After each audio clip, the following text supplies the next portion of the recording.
Alors, salut, c'est Bertie qui revient avec une nouvelle vidéo.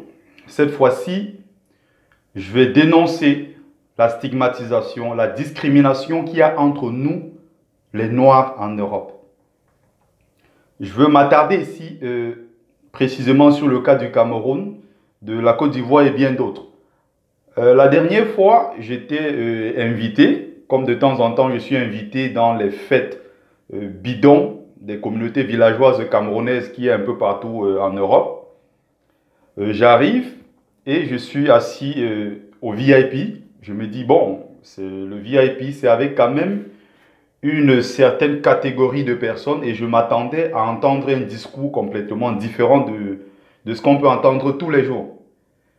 Et là, je suis assis, ça discute un peu bien dès le début et tout à coup, bam, j'entends une femme à côté qui s'en prend à une autre. Elles sont en train de se disputer, elles s'engueulent. J'entends, mais tu te prends pour qui? Quand j'étais au Cameroun, j'embauchais les gens comme toi. Aujourd'hui, là, parce que la mer et le désert vous a sauvé, vous traversez par la Libye et le Maroc et vous entrez en Europe aujourd'hui, vous venez vous comparer à nous, les anciens benguistes, nous qui sommes là depuis des années et tout. J'avais embauché des gens comme toi au pays, tu ne pouvais pas me parler au Cameroun. J'ai construit au pays, tu n'es rien. Ici, tu as quoi? En réalité, tu n'es rien. Devant moi, tu ne représentes rien. Mais j'ai entendu des choses comme ça. Pourtant, ce sont des très très belles femmes, super bien habillées, et avec des Gucci, des sacs Gucci et tout ce qui coûte cher, le luxe et tout, du bling bling. Je me dis, bon, voilà, ce sont des femmes d'un certain cadre de vie, d'un certain niveau. Évidemment, je ne mélange pas tous les Camerounais dans le même panier. Je ne dis pas que tous sont comme ça. Mais quand même, quand je suis avec ces personnes-là, au VIP quelque part, je m'attends en fait à un discours qui est complètement différent de ce qu'on peut entendre parfois dans des autres endroits qu'on peut fréquenter par moment. Elle s'en prend à sa copine, elle s'en prend à l'autre dame qui était juste en face en lui disant tu es une beausailleuse en fait. Quand elle parle du terme, elle utilise le terme beausailleuse, ou bien on dit généralement les beausailleurs pour les hommes, pour parler ici de ceux qui sont arrivés en Europe traversant le désert et la mer. Une certaine discrimination pour montrer qu'en fait, non, eux, ils ont pris Air France, ils ont pris Air Suisse, ils ont pris Bruxelles Airlines pour venir directement en Europe en 6-7 heures de vol. Et les autres ont pris des années en traversant le désert et la mer pour arriver en Europe. Donc, en fait, ils sont en quelque sorte prioritaires devant ceux-là. Ils méritent plus être en Europe, on dirait. L'Europe, c'est la plantation de leurs parents. L'Europe, ce n'est pas la plantation de vos grands-mères. Arrêtez avec cette stigmatisation-là au milieu, au sein de la communauté. Il en va de même pour la communauté ivoirienne que je fréquente. J'entends les mêmes discours comme ça tout le temps. Les gens qui se lèvent pour insulter les autres tout simplement parce qu'ils ont pris Air Suisse, Air France, et les autres de l'autre côté, ils ont traversé le désert et la mer. Nous sommes en aventure, nous sommes venus nous chercher, et à un moment on se dit, forcément, vu l'adversité et autres, vu le fait qu'on ne soit pas accepté en Europe, ça devrait être un moyen supplémentaire, un motif supplémentaire pour pouvoir nous réunir, être plus forts ensemble.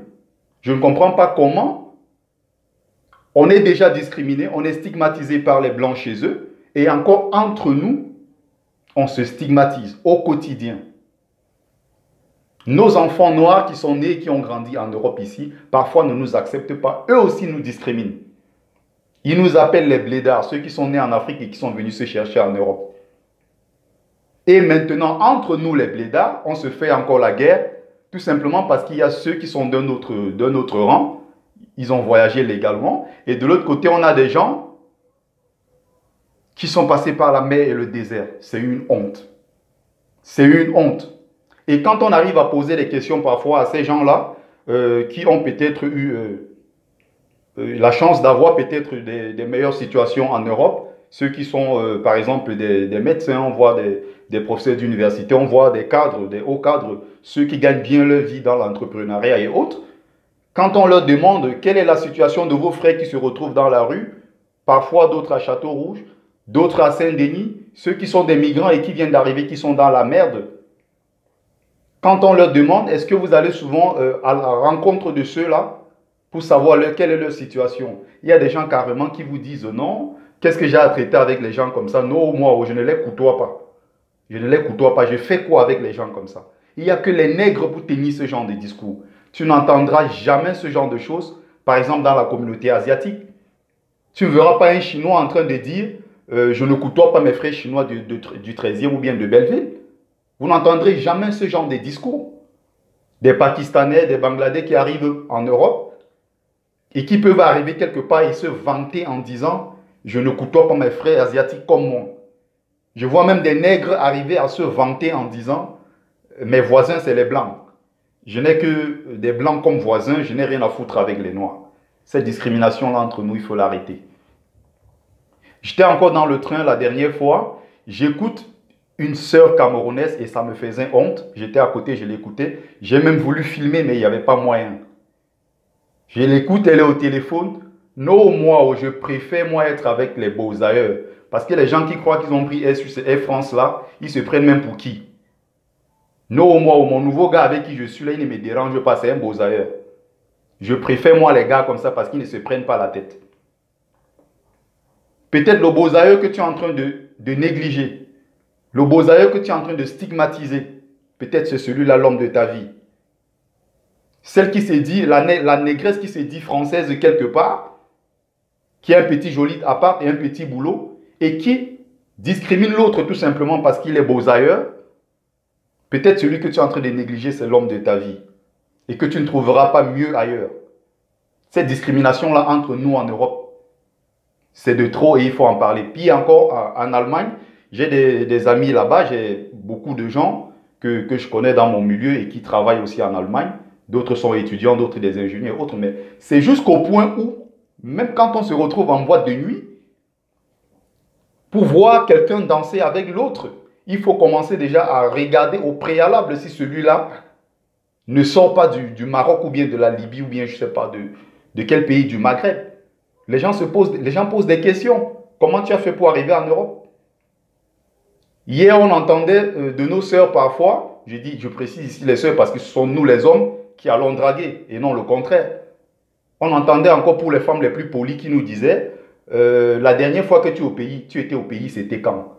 Est-ce que tu as un permis de conduire? Et pour les moins polis, elles demandaient directement, est-ce que tu as les papiers?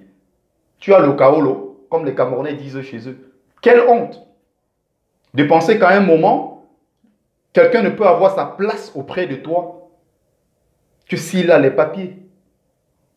Les papiers, comme vraiment ça se prononce, ce n'est qu'un bout de papier.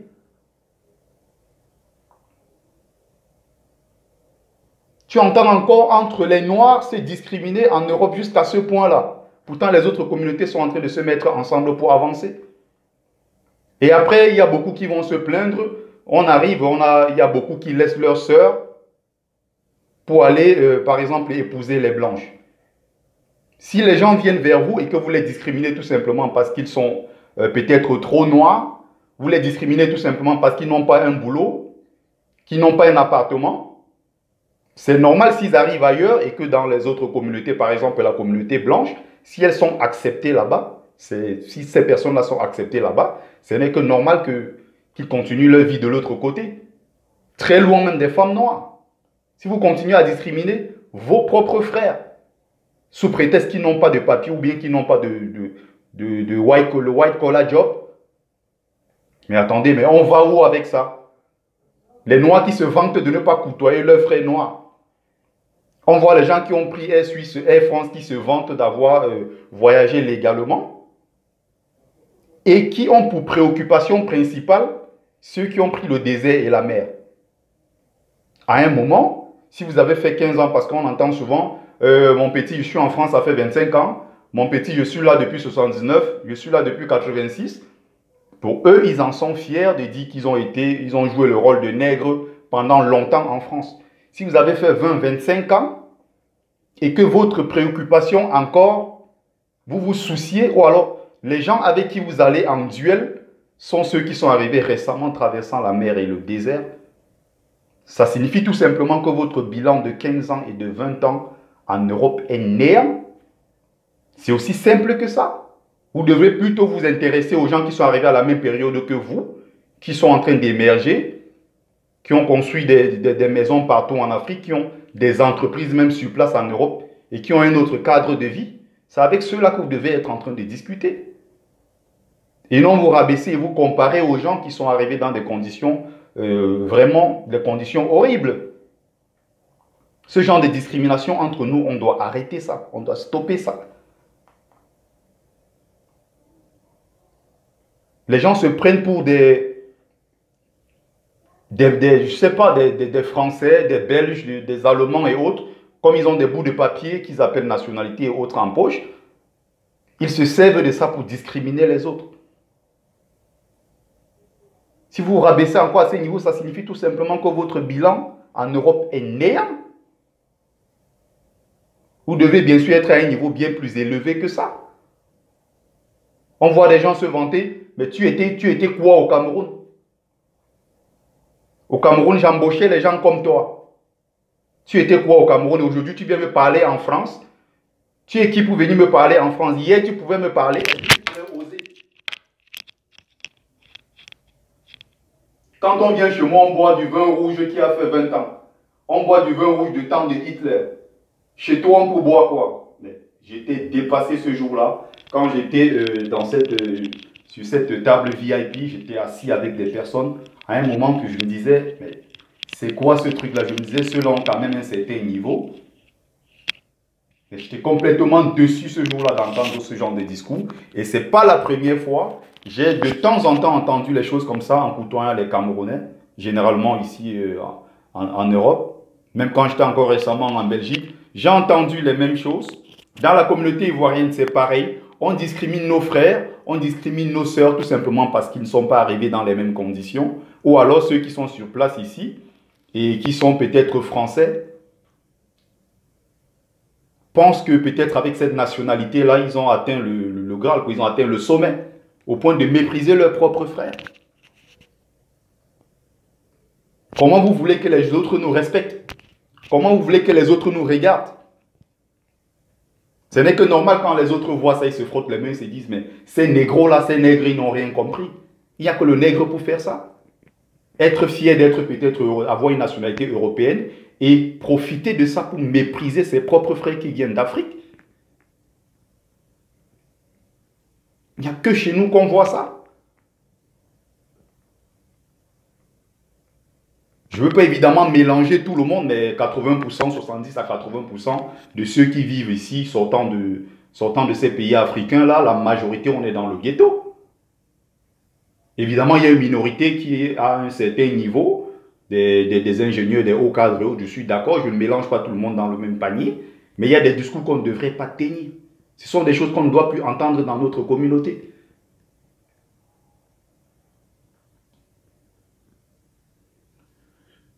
Alors, j'aurais terminé. C'était juste un petit message. Et puis, n'oubliez pas de vous abonner à ma chaîne YouTube Bertie Le Kamit.